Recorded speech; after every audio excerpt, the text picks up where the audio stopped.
최근 한국과 일본은 정치와 역사적인 충돌로 경색된 관계를 가지고 있지만 이와 별개로 한국의 콘텐츠들은 일본 현지에서 엄청난 인기를 누리고 있습니다.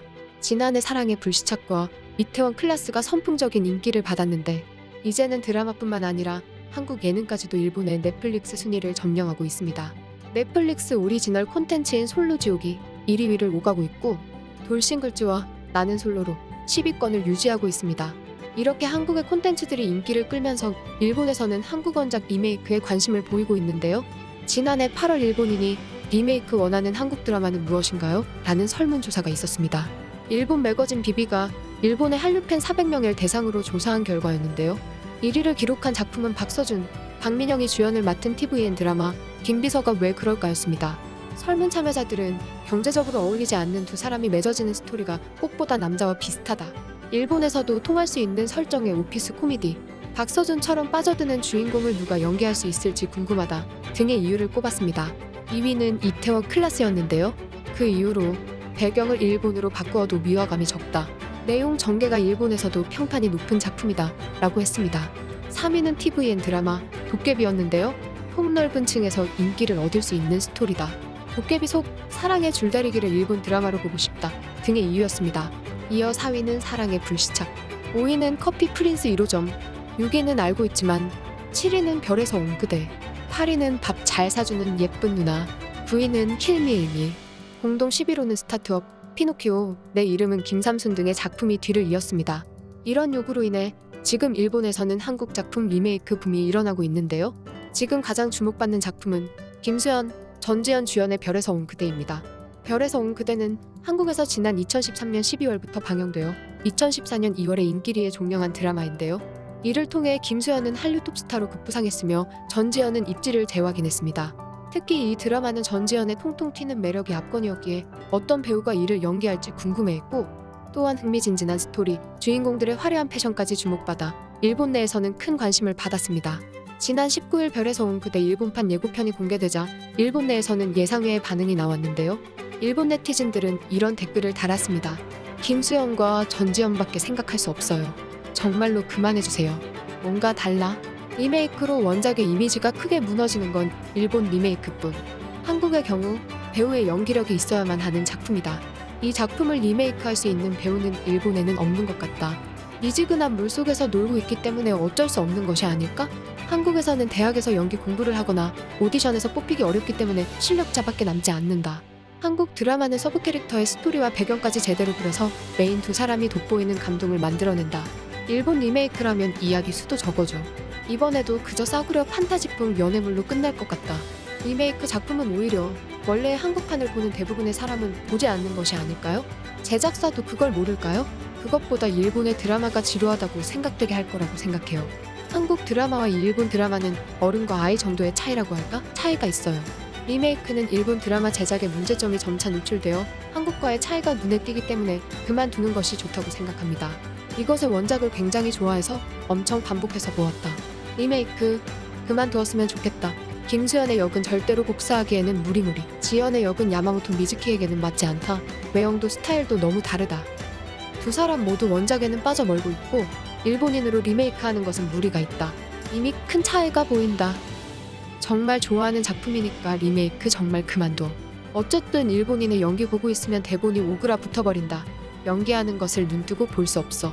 적어도 목을 세로로 흔들면서 대사 말하는 것을 그만두라고 하고 싶다.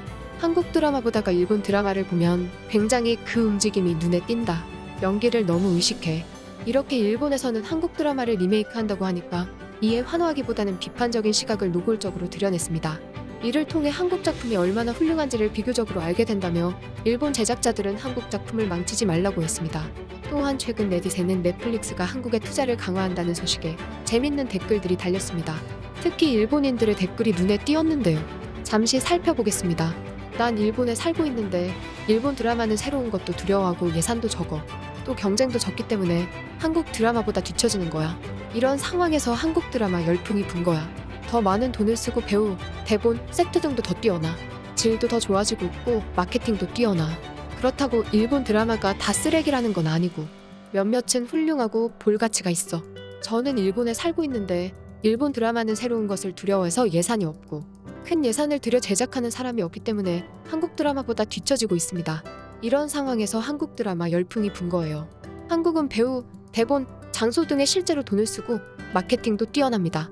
일본에 갈 때마다 느끼는 건데 정말 일본 TV 시리즈는 싼 티가 나더라고. 내가 본 것들은 대부분 경찰 드라마나 사극인데 노르웨이의 작품들보다도 형편없어. 노르웨이는 일본에 비교해서 진짜 작은 시장인데 말이야. 한국에서 좋은 작품들이 많이 나옵니다. 근데 킹덤은 정말 좋아했고 마이네임은 취향의 문제지만 적어도 강렬했고 기생충은 당연한 선택이었고 사냥의 시간에 대한 좋은 소식을 들었습니다. 흥미로운 캐릭터와 매력적인 스토리 라인으로 할리우드가 최근 몇 년 동안 잃어버린 것처럼 보이는 모든 것을 해내는 것 같습니다. 어떻게든 이것은 넷플릭스가 요즘 모든 것에 과도하게 투자하기 때문에 정말 쓰레기 같은 콘텐츠의 선구자처럼 느껴집니다. 한국에서 지금 나오는 것은 대부분 훌륭합니다. 그래서 넷플릭스가 우리에게 헛소리를 하지 않기를 바랍니다. 한국 만화를 보면 드라마나 영화로 만들어도 놀라지 않을 재미있는 이야기들이 꽤 많다. 90년대와 2000년대 초반 한국 드라마와 함께 세계의 이목을 끈 것은 일본 공포영화였다. 이제는 한국 스릴러다. 나는 그들의 범죄와 공포를 정말 좋아합니다. 그래도 공포가 더 있었으면 좋겠다.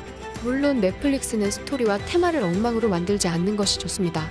나는 미국화된 것을 원하지 않습니다. 일본이 한국의 엔터테인먼트 산업에 대해 하고 있는 일을 오래 지켜보고 그에 따라 게임을 강화했으면 합니다. 특히 일본 TV는 8, 90년대에 머물러 있고 최악입니다. 문화적으로 일본에는 흥미로운 쇼를 만들기 위해 활용할 수 있는 멋진 아이디어 저장소가 있기 때문에 궁극적으로 부끄러운 일입니다. 그리고 이것은 개인적인 취향이지만 일본어가 한국어보다 더 잘 보이고 일본어가 더 잘 들립니다. 그래서 한국이 넷플릭스 영화나 TV 프로그램으로 뜨거운 행진에 있다는 것이 실망스럽습니다. 나는 외국어 콘텐츠를 보는 사람들이 아마도 더 높은 기준을 가지고 있다고 생각하기 때문에 넷플릭스는 전 세계 관객들이 한국어 콘텐츠를 계속 볼 수 있도록 작품을 가져와야 할 것입니다. 전 세계 전문가들은 왜 한국 콘텐츠가 사랑받는가에 대해서 분석하고 있습니다.